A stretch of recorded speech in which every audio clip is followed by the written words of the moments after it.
Assalamualaikum selamat datang kembali di Guru Gembel Channel. Kemarin lalu saya bertemu dengan Pak Benix, dan di momen pertemuan itu Pak Benix menunjukkan bahwa di Kalimantan banyak sekali wilayah-wilayah yang sudah sangat rusak. Terlihat dari tanahnya yang sudah berubah menjadi pasir putih. Jadi di sana ada disertifikasi, di mana tanah-tanah Kalimantan berubah atau mengarah sebagai proses menuju penggurunan atau menjadi gurun. Kenapa bisa seperti itu? Ya banyak sekali alasannya, tetapi fokusnya adalah karena kerusakan lingkungan yang disebabkan oleh industri yang ada di sana. Baik itu industri perkebunan dengan berbagai pengolahannya, dan kemudian industri pertambangan dengan segala aktivitasnya.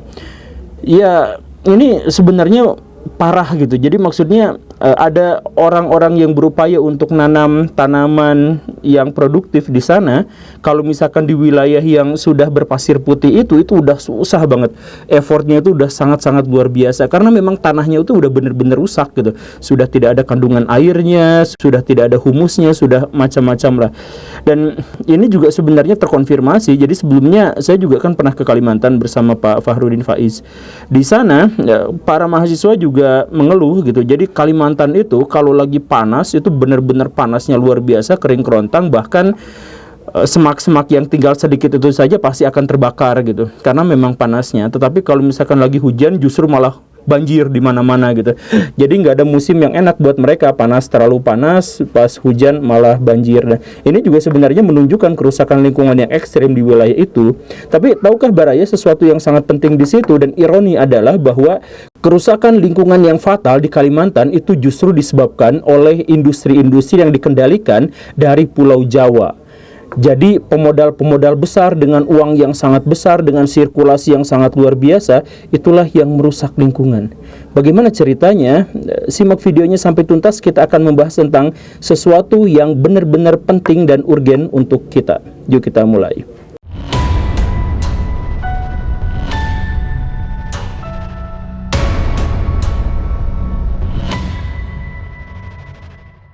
Baraya, mari kita cermati sesuatu yang banyak orang tidak mau peduli ini, padahal ini jauh lebih penting daripada apa yang mereka bayangkan sebelumnya. Bahwa lingkungan di Indonesia dan di seluruh dunia secara umum itu sudah benar-benar parah, sudah benar-benar krisis.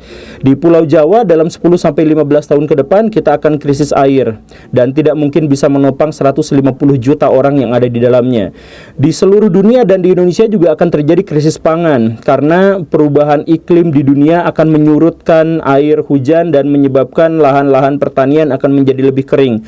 Butuh effort yang sangat luar biasa untuk bisa menghasilkan makanan sebagai kebutuhan pokok kita. Dan dalam beberapa waktu ke depan suhu akan menjadi benar-benar ekstrim, dan perubahan iklimnya benar-benar mengubah peta dunia. Jadi pantai-pantai yang kita kenal sekarang akan hilang karena pantainya akan maju terus-terusan. Lebih dari setengah ibu kota di seluruh dunia itu adanya di pesisir pantai. Coba bayangkan apa yang akan terjadi dan dampak ekonomi apa yang akan terjadi. Dan itu semua kemudian ditambah dengan wabah penyakit yang akan gila dan menggila terus-terusan. Karena apa? Seperti yang saya jelaskan di beberapa episode sebelumnya, bahwa ketika manusia sangat sulit untuk bisa beradaptasi terhadap perubahan iklim, bakteri, protozoa, atau makhluk-makhluk bersel satu itu tidak memiliki beban biologis untuk bisa beradaptasi, sehingga mereka akan terus-terusan beradaptasi, bermutasi, sedangkan manusia tidak bisa, yang menyebabkan terjadinya wabah penyakit berkali-kali, yang dengan itu semua sebenarnya mengancam manusia, baik mengancam jiwa manusia, lingkungan manusia, maupun ekonomi manusia. Nah, sebenarnya ada nggak sih harapan kita ke depan? Ada. Harapan itu masih ada. Dengan apa? Dengan pengembangan teknologi dan sebagainya. Tetapi harapan-harapan itu justru di Indonesia malah dilecehkan, dihilangkan. Karena apa? Karena manusia-manusia besar dengan kekuasaan besar dan ekonomi besar itu justru ingin terus menambah pundi-pundi harta kekayaannya. Bahkan ketika mereka sudah memiliki harta kekayaan dan seandainya mereka tidak dibisnis dengan cara yang ilegal seperti ini pun, mereka memiliki harta kekayaan yang sangat luar biasa, tetapi mereka tidak peduli itu gitu. Mereka pengennya tetap mendapatkan uang yang sangat luar biasa walaupun sambil merusak lingkungan. Coba kita lihat apa saja kerusakan lingkungan di Kalimantan. Ternyata ketika saya lihat cek datanya itu sempurna gitu. Jadi dalam tanda kutip kerusakannya itu sempurna di semua lini. Ada 10 isu kerusakan lingkungan yang terjadi di Kalimantan. Kita cek satu-satu. Pencemaran air. dan udara, dan tentu saja tanah. Pencemaran air, udara, dan tanah ini bukan gara-gara Avatar, tapi gara-gara misalkan yang air dan tanah itu gara-gara pupuk yang sangat luar biasa yang dibebankan gara-gara banyak sekali perkebunan-perkebunan sawit. Dan kemudian ditambah dengan batu bara. Batu bara itu, jadi hampir semua pertambangan di Indonesia itu kotor sekali, itu merah gitu. Jadi di situ tuh kerusakan lingkungan yang disebabkan oleh pertambangan itu benar-benar fatal. Selain gara-gara mengeruk tanah ke dalam, kemudian di situ menggunakan bahan peledak, menggunakan racun, menggunakan merkuri, menggunakan apa segala rupa yang ada di situ, itu benar-benar merusak tanah, merusak perairan, dan merusak udara di situ. Dan Kalimantan itu banyak sekali pertambangan, banyak sekali ladang sawit. Benar kan? Itu yang pertama. Kemudian masalah berikutnya itu adalah tidak tertanganinya limbah-limbah padat dan limbah beracun. Jadi limbah-limbah yang tadi itu setelah dibuang tidak tertangani. Jadi sedikit sekali upaya dari perusahaan-perusahaan yang mencoba untuk meminimalisir dampak lingkungan yang terjadi dari perusahaan-perusahaan dan dari industri-industri tambang dan perkebunan mereka. Kemudian banjir. Kalimantan juga terjadi banjir yang terjadi terus-menerus, khususnya di setiap musim hujan. Tapi banjirnya itu bukan banjir biasa, tetapi banjir ini disebabkan karena wilayah-wilayah di hulu sungai itu sudah semakin rusak, sehingga daya atau kemampuan tanah untuk menyerap air itu sangat sedikit, sehingga kalau misalkan hujan kemudian banjirnya itu bukan hanya banjir biasa, tetapi juga ada lumpur, ada limbah beracun, ada apa segala rupa mengalir ke pemukiman-pemukiman warga dan fasilitas-fasilitas warga. Jadi si pemilik-pemilik industri itu, mereka yang diuntungkan dengan uang yang sangat besar, khususnya batu bara dan sawit, itu benar-benar uangnya besar banget, tetapi mereka bersedia untuk mengorbankan kepentingan-kepentingan orang-orang yang ada di bawahnya. Kemudian pemanfaatan dan pengelolaan sumber daya alam yang tidak berkelanjutan. Ini isu berikutnya, ini semuanya sudah include semuanya. Kemudian kerusakan pesisir dan laut. Kalimantan sekarang pesisirnya udah benar-benar rusak, ada banyak hutan mangrove yang sudah benar-benar rusak, kemudian banyak terumbu karang, sekian hektar terumbu karang itu sekarang sudah tidak bisa lagi bisa dilihat, jadi tidak mungkin ada SpongeBob bisa bertahan di situ karena memang benar-benar parah. Kemudian kerusakan lahan akibat kegiatan pertambangan batu bara. Nah ini pertambangan batu bara itu kan cuma ngeduk, kemudian kasih racun apa segala rupa di situ. Udah itu kalau misalkan si batu baranya sudah habis, maka mereka pindah untuk mengeruk tanah yang lain lagi. Kan begitu seterusnya tambang-tambang itu. Sehingga kalau misalkan Baraya melihat Kalimantan dari satelit itu udah banyak sekali lubang-lubangnya, bolong-bolongnya, dan jangan dikira tambang-tambang yang sudah bolong-bolong seperti itu ditinggalkan begitu saja, sampai banyak sekali orang-orang yang meninggal gara-gara terperosok di situ. Ada sekitar 50 orang anak kecil yang main di sekitaran dan karena tidak tahu terperosok jatuh meninggal. Itu. Dan apakah perusahaan tambangnya bertanggung jawab atas hal itu? Ya tentu tidak, boro-boro gitu ya. Kemudian masalah berikutnya atau isu berikutnya itu adalah kerusakan lahan akibat degradasi hutan. Dan Kalimantan adalah satu wilayah di mana degradasi hutan itu adalah yang paling ekstrim di seluruh dunia, paling cepat penghabisan hutannya. Kita nggak tahu Kalimantan sampai berapa bisa bertahan, tapi misal ada beberapa survei yang menduga bahwa Kalimantan dalam 10 tahun ke depan itu sudah kehilangan hutannya.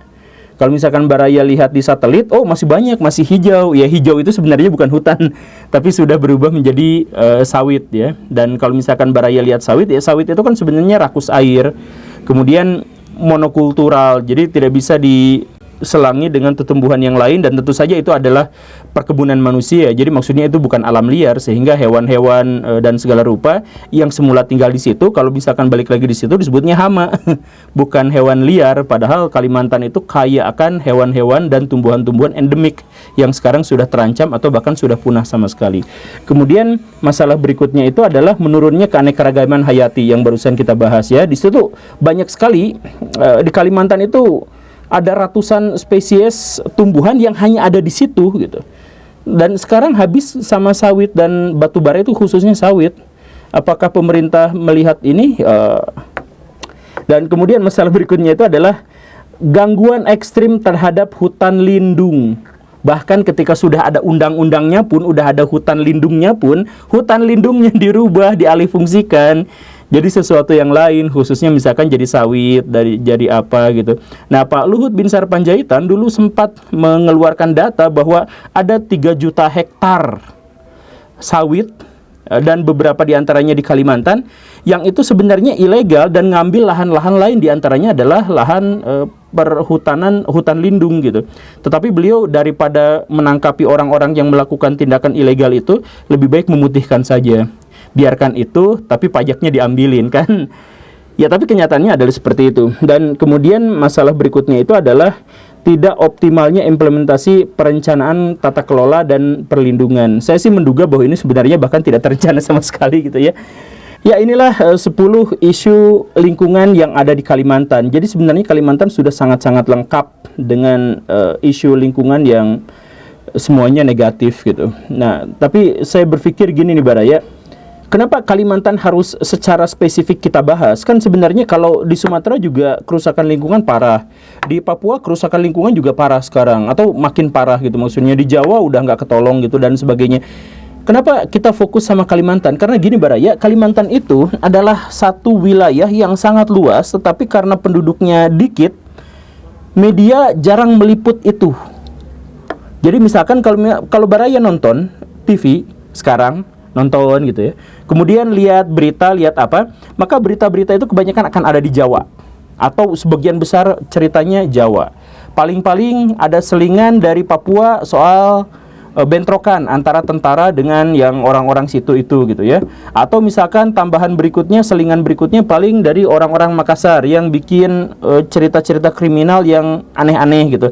Ya udah itu doang gitu. Jadi ya Jawa, Papua dikit, Sulawesi dikit gitu. Ya udah kayak gitu. Nah, Kalimantan itu hampir tidak kita dengar beritanya. Nah, karena itu maka yang harus dijelaskan di sini adalah kerusakan lingkungan yang fatal dan parah itu terjadi di Kalimantan tanpa kontrol sama sekali. Jadi mafia-mafia yang main di sana itu udah seenak jidat mereka aja gitu. Jadi maksudnya kalau Jawa ada kerusakan lingkungan parah, tapi dilihat sama semua orang sehingga dampaknya langsung kerasa sama orang itu, bisa diliput sama media, bisa diliput sama media, dan kemudian bisa diviralkan. Banyak orang di Pulau Jawa yang cukup memiliki kekuatan untuk memviralkan satu kasus.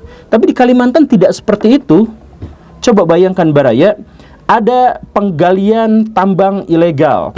Berarti membutuhkan sekian puluh eskavator, sekian puluh bulldozer, dan kemudian pulang perginya pakai tongkang, pulang perginya lewat jalan yang bikin rusak tuh jalan. Kemudian dilihat, pasti itu ya, pasti kelihatan sama koramilnya, pasti kelihatan sama kadesnya, pasti kelihatan sama bupatinya, pasti kelihatan sama pejabat-pejabat yang ada di sana, tetapi mereka semuanya bungkam. Kenapa bisa seperti itu? Makanya kemarin ada kejadian katanya tambang merugikan negara sampai 271 triliun rupiah. Ya kenapa baru ketahuannya sekarang? Kan 271 triliun itu artinya sudah beroperasi dalam jangka waktu yang cukup lama dan melibatkan banyak orang. Kenapa semuanya bungkam? Yaitu karena kemampuan orang-orang sana untuk bisa mengupload, mengunggah atau memviralkan sebuah berita itu susah. Jadi di sana siapa yang peduli gitu?